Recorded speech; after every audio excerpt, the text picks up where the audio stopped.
Hello students, welcome once again.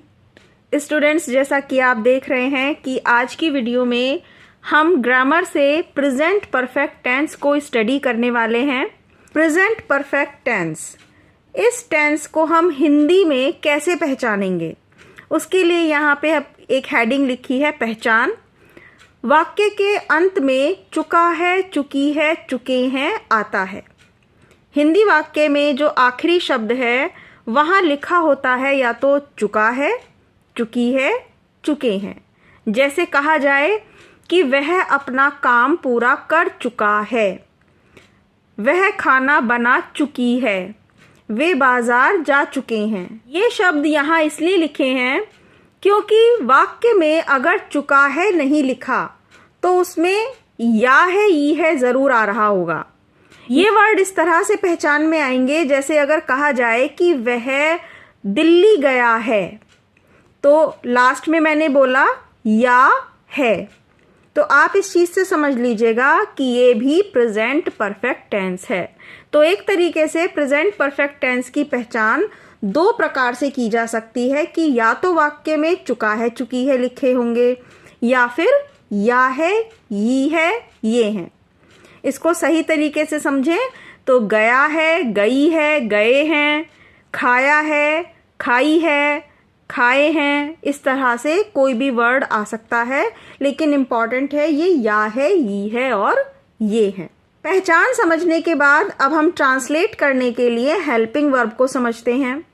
Helping verb कहलाती है सहायक क्रिया, और जिस तरह से हिंदी में हम इन शब्दों के द्वारा पहचान करते हैं, उन्हें पहचानने की कोशिश करते हैं, तो ऐसे ही इंग्लिश में अगर कोई सेंटेंस लिखा है और उसमें हेल्पिंग वर्ब और वर्ब की थर्ड फॉर्म हैज़, हैव और वर्ब की थर्ड फॉर्म आई है, तो इट मीन्स ये प्रेजेंट परफेक्ट टेंस है।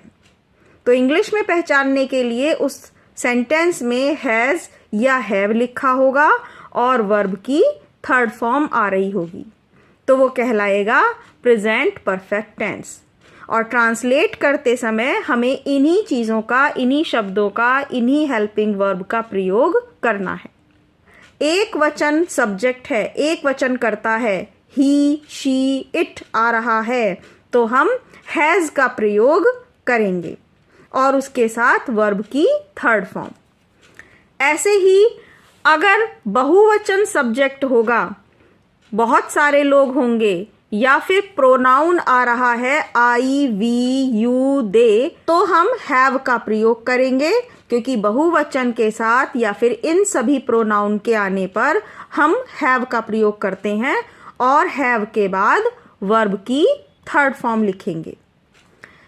इन सेंटेंसेस में ये जो प्रेजेंट परफेक्ट टेंस के सेंटेंस होते हैं, इनमें ये दो शब्द अक्सर आते हैं, पहले ही और अभी तक।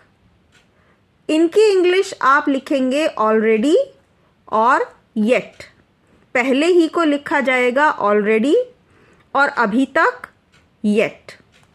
अब कुछ सेंटेंसेस की प्रैक्टिस कर लेते हैं कि हमें प्रेजेंट परफेक्ट टेंस में कैसे ट्रांसलेशन करनी है। अफर्मेटिव सेंटेंसेस से स्टार्ट करेंगे। अफर्मेटिव सेंटेंस का मीनिंग है पॉजिटिव सेंटेंस, सकारात्मक वाक्य।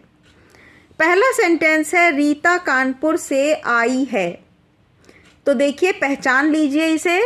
जो मैंने आपको या है, ई है बताया था, तो वो यहाँ से आप याद रखिए इसे कि रीता कानपुर से आई है, ई है आ रहा है, तो ये टेंस हो गया प्रेजेंट परफेक्ट टेंस, जिसमें हमें हेल्पिंग वर्ब क्या यूज करनी है, हैज़ या हैव और वर्ब की थर्ड फॉर्म। अब इसे कैसे लिखेंगे? रीता हमारा सब्जेक्ट है, तो पहले आ गया रीता। अब रीता एक लड़की है, तो ये आ गया हैज़, रीता हैज़। आना, ये जो आई है, आई मतलब आना, तो ये हो गया कम, और कम की थर्ड फॉर्म भी कम होती है, तो Rita has come from Kanpur, Kanpur से, तो इसे लिखेंगे from Kanpur. Rita has come from Kanpur. इस तरह से हम प्रेजेंट परफेक्ट टेंस ट्रांसलेट कर देंगे। वह कार से आई है, तो फिर से वही पहचान लिया आपने, प्रेजेंट परफेक्ट टेंस है। वह यहाँ पर शी के लिए कहा जा रहा है, रीता से ही रिलेटेड ये दूसरा सेंटेंस है। वह कार से आई है, तो वह की इंग्लिश हो गई शी, और शी के साथ भी हम लिखेंगे हैज़। आने की इंग्लिश हो गई कम, थर्ड फॉर्म कम की कम होती है, तो she has come by car. अब ये यहाँ पर समझ लीजिएगा कि ये तो से फ्रॉम आएगी इसकी इंग्लिश, और यहाँ पर से की इंग्लिश आएगी बाय। ऐसा क्यों है? क्योंकि किसी चीज़ से अलग होने के लिए हम फ्रॉम प्रीपोजिशन का प्रयोग करते हैं। कानपुर से, तो कानपुर से रीता अलग हट गई, उससे दूर हो गई, तो ये आएगा फ्रॉम। और किसी मशीन का हम प्रयोग कर रहे हैं, मशीनरी यूज़ की गई है कार, तो यहाँ पर से की इंग्लिश आएगी by. She has come by car.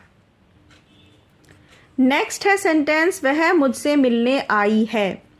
She has come to meet me. मुझसे मिलने, meet me, she has come to meet me. Number 4 है, बदमाशों ने बच्चों को उठा लिया है। बदमाशों को हम यहाँ लिखेंगे रॉबर्स। रॉबर्स बहुत सारे हैं, तो आ जाएगा हैव। रॉबर्स हैव, उठाना, यहाँ पर बच्चों को उठाने का मीनिंग है किडनैप कर लेना, तो ईडी इसमें आ जाएगा, थर्ड फॉर्म बन जाएगी।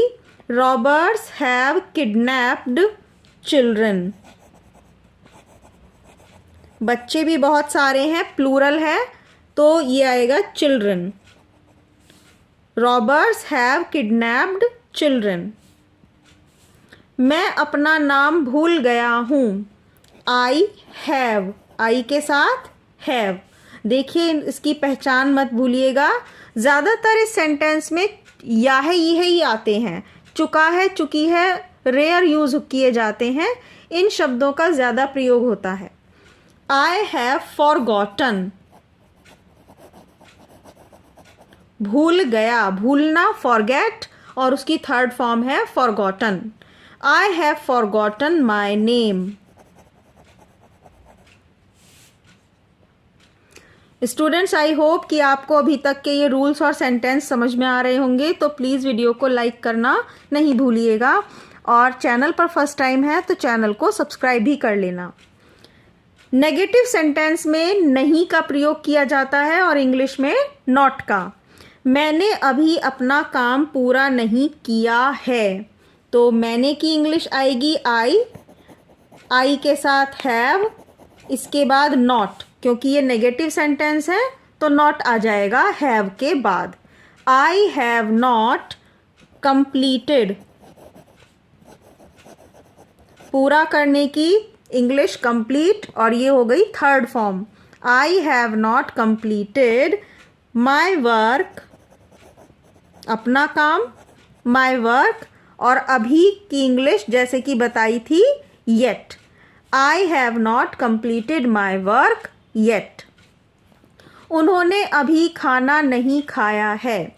उन्होंने की इंग्लिश आएगी दे के साथ हैव के बाद नॉट, नहीं के लिए नॉट। They have not. खाना खाने की इंग्लिश आ जाएगी ईट, और third form eaten. They have not eaten the food yet. अभी तक और अभी एक ही बात आ जाएगी यहाँ पर कि उन्होंने अभी तक खाना नहीं खाया है, तो हम इंग्लिश में येट लिखेंगे। मैंने अभी कपड़े नहीं बदले हैं।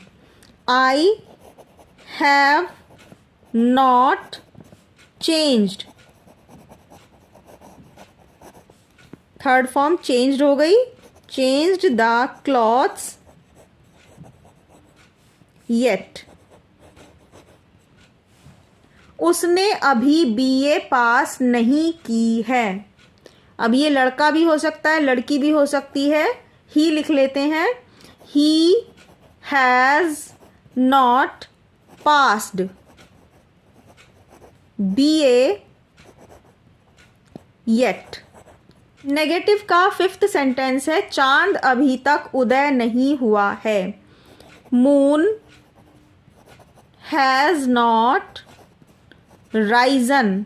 जैसे सूरज के लिए, उगने के लिए राइज शब्द आता है, ऐसे ही मून के लिए भी उदय होना, उगना, तो राइज शब्द आएगा, लेकिन इसकी 3rd फॉर्म यूज करेंगे। Moon has not Ryzen yet. और अब हैं 5 इंटेरोगेटिव के सेंटेंसेस, प्रश्नवाचक वाक्य। फर्स्ट सेंटेंस है क्या उसने अपनी नैनो कार बेच दी है। प्रश्नवाचक वाक्यों में हैज़ और हैव सबसे शुरू में आ जाएंगे। हेल्पिंग वर्ब इंटेरोगेटिव सेंटेंस में सबसे पहले लिखी जाती है, उसके बाद सब्जेक्ट। हैज़ ही सोल्ड, बेच दी, बेचने की इंग्लिश सेल होती है, सेल की 3rd फॉर्म है sold. Has he sold his nano car. और क्वेश्चन मार्क, क्या यह कुत्ता पागल हो गया है। तो यह कुत्ता एक वचन है, सिंगुलर है, हैज़ आ जाएगा। Has this dog. पागल हो जाने के लिए या तो बिकम शब्द आएगा या फिर गॉन, तो गॉन मैड, फिर क्वेश्चन मार्क। के अलावा जो मैंने बताया वो है बिकम, लेकिन ज़्यादातर स्पीकिंग में गॉन फेमस है, तो has this dog gone mad. Next है सभी गांव वाले कहाँ चले गए हैं। ये क्वेश्चन वर्ड है, कहाँ। इसमें शुरू में क्या शब्द नहीं है, कहाँ है, तो कहाँ की इंग्लिश सबसे पहले आएगी वेयर, उसके बाद आएगा has. Where has all the. गांव वाले बहुत सारे हैं, तो यहाँ हैज़ नहीं आएगा, यहाँ प्लूरल आएगा have. Where have all the villagers gone. 3rd form go की गॉन, और ये question mark. Where have all the villagers gone. मेहमान अभी तक क्यों नहीं आए हैं। सबसे पहले इस क्वेश्चन वर्ड क्यों की इंग्लिश आएगी वाई। मेहमान बहुत सारे हैं, आए हैं, तो हैव आ जाएगा। Why have the guest, TS guests, ये भी प्लूरल आ गया तो हैव आएगा। Why have the guest not come yet, अभी तक के लिए येट और क्वेश्चन मार्क। और लास्ट सेंटेंस है ये हमारी वीडियो का इंटेरोगेटिव सेंटेंस, तुमने आज कितना दूध पिया है। कितना दूध, ये दोनों शब्द क्वेश्चन वर्ड हैं। कितने की इंग्लिश आएगी यहाँ पर how much. How much milk. You के साथ हैव आता है तो हैव लिखेंगे। How much milk have you drunk. और आज की इंग्लिश टुडे।